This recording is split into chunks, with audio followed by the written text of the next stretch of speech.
Which is that one team that you feel are the so-called kryptonites of this Koshastri team? It's just like those wounds are still fresh, and we spoke about that team during the initial part of this episode. None other than the Black Caps. They have been a thorn in our flesh in all the ICC knockout tournaments. 2019 World Cup semifinals, we were the clear favorites walking in, but then a rain impacted day, losing the momentum. A new day, pitch with a lot of moisture, Kiwi bowlers getting the swing that they always do in helpful conditions, and our batters faltering. A few bad overs, a few bad minutes of play, and then India finds itself way back in the match. So we were knocked out. That was the first that we talk about. And then again in the World Test Championship final, one bad session of play, and India finds itself way back in the match, and New Zealand win their first ICC tournament. So I think this New Zealand team was one that was always an anti-dynasty to the otherwise could have been dynasty of the Koshastri era. And even in the late Koshastri era, in the Rohit Sharma GG era, which still has a lot of remnants, New Zealand are still there. I was still reading something that people still cannot believe how they come to our shore and win a series 3-0 at our home. It probably will go down as one of the biggest upsets in cricket history. And it was again the same New Zealand team. Good prepared, well prepared, caught India napping, had some luck with the pitches and tosses, and they did a whitewash. So it's always New Zealand and India. And just to give a context, as we spoke about this particular instance, like New Zealand coming to Indian shores and how they have performed in one of the earlier episodes of season Absolutely. 1. They had never won a series. They don't have fast spin. They don't have the batting to play such Ashwin or Jadeja, but there they had it. They had all proving us wrong. The last time that they actually came close to winning a series, we had to go way back to 1969. That is how dominant India has been. Yeah. And we did an episode even around that as well. Yeah, absolutely.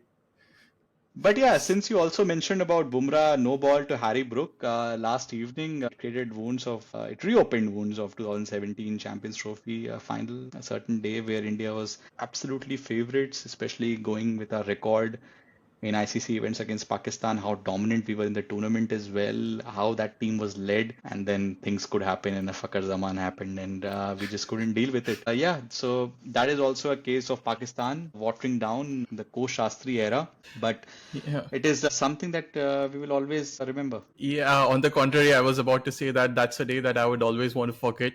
But you remind me of that day and then you tell me that we'll always remember that. But yeah, we are a what ifs podcast. We always like to imagine the hypotheticals. So I have an interesting question for you since we are so close to the Indian cricket team. My question to you is how could you have made that Kohli Shastri era anti-dynasty proof so that, we are able to step up in those crunch moments. We're able to win those knockout matches, not have an off day like we had in 2017 Champions Trophy, or not have all the batters faltering at once against a Kiwi bowling attack in 2019. So how do you make that Koshastri era team anti-dynasty proof? It's a great question, AB, and a great hypothetical to think about. I think for white ball, the answer is a little easier for me.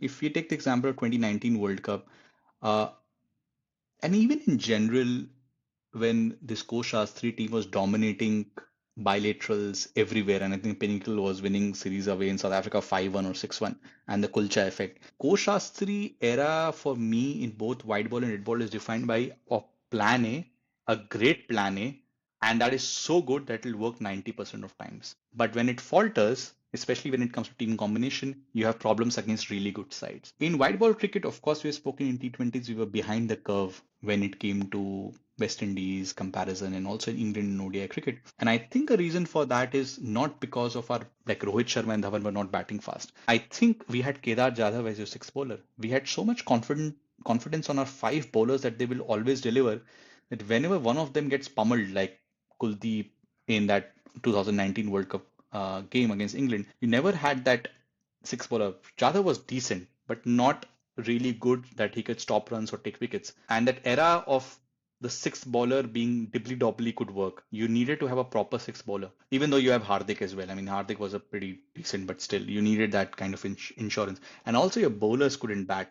And that lengthening allowed the Galbis effect to come into play, which still happened to the date in 2023 World Cup final as well, that your bowlers can't bat, your batters can't bowl. I think this was like the main point for one day and 20 cricket. When it comes to test cricket, it's much more harder to pinpoint. I think that all the ingredients, they're winning series at home and also winning test matches away, of course, not clinching the series in South Africa, losing the World Test Championship final. I think that came to circumstantial and situational things around pitches. I think Hardik Pandya's fitness could have been, if he would have been fitter more, we could have had much more balanced team in most of these games. And also, felt, I think the post 2018 BGT, I think Pujara and Rahane became a little bit inconsistent. That created a lot of pressure, and we couldn't put up top runs. But it could also be a factor of top end bowling conditions that we have right now. So it's much more harder to comment on red ball than white ball. Actually, the match that we are just seeing right now, India playing in England, that is such a contrast to what we had been observing for the last few years. That the top order was always struggling, and it was always the middle order, lower middle order that was bailing us out. So I think it was quite refreshing to see the top order actually perform once But three not so centuries in the top refreshing. five. So To see refreshing the, seeing lower middle order collapse. but that is sports for you. But yeah, AB, since you asked me a hypothetical question, I have something back for you more from future angle. We also remember teams like Zimbabwe also creating a lot of problems for India in the past. I was seeing a graphic yesterday. Andy Flower had a crazy average of 94 versus India and all. But from a more sustainable puncturing of a dynastic team, which team do you think has the potential in white ball and red ball cricket to do that more consistently, or you think that dynasty teams will fear playing them in big tournaments? So we have got to talk about a very strong team right now, Australia. The last ODI World Cup, they were almost knocked out by this team called Afghanistan. The last T20 World Cup, they were actually knocked out by them. And I think Afghanistan, in a way, has reached that anti-dynasty status. And in the future, we are going to see a lot more upsets. Good teams, tier one teams losing against Afghanistan, or maybe even Afghanistan elevating to the level of a tier one team. They have made it to the knockouts of ICC tournament already. And they are consistently competing and faring so well against all these elite teams. Until a few years back, Afghanistan was just a two-player, three-player kind of a team. You had Rashid Khan leading in the bowling attack. You had maybe one or two batters here and there. Mohammad Nabi coming in. Nabi and Yeah, Zadran, but now they have Nabi many and more. Sadran. They have many more. They are a proper side right now. And in ODIs and T20Is, definitely they have that caliber. They have that potential to cause an upset on their day. I feel, are one of those teams which can be inconsistent, but on their day they can create that upset. They're So I not too think far for away me, from winning an Asia Cup, actually. yeah, absolutely. And yeah, so that's my pick, Afghanistan. What do you think about that, SS? Any other team that comes to your mind, or Yeah, I'm trying to benchmark with like a Pakistan or Sri Lanka back in the day. Who are the team that have the skilled players and who are mercurial, and on a given day they have individual brilliance to take the game away if you are not up to the mark. I think Afghanistan has already shown us that, and unfortunately, I don't see any other team, because I don't want to categorize New Zealand under, because New Zealand is always a percentage team. They have no secrets now. Everyone knows, and they're legitimately really good team. So I wouldn't classify them as an anti-dynastic field. I mean, if you lose to them, well played, you can beat them. I mean, yeah. But I think for the future proofing, I really see potential in Afghanistan, provided they have systemic support and everything working for them.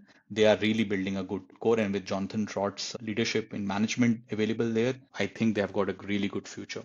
But what about red ball, AB? red ball? So we have already seen that happen. This World Test Championship, we have a new winner, South Africa. Until a few years back, we all felt that South Africa was out and out, like way out of World Test Championship final contention. Their entire test playing future was a big debate. But then somehow they have been able to, because of multiple factors going their way, they have been able to create a good team of players. They have a lot of young players. Ryan Rickleton, they have Aiden Markram firing all cylinders. They have Always good young fast bowlers coming through South Africa. Rabada, Ngidi. They have a good pace attack. They have so many other pace bowlers who weren't even a part of the squad, like Gerald Coetzee.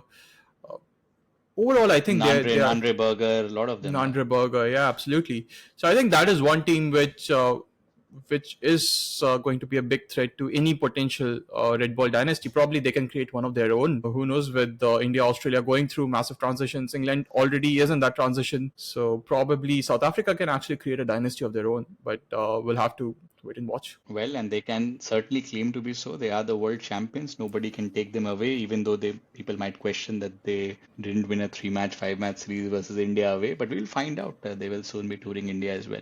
But there you have it, guys.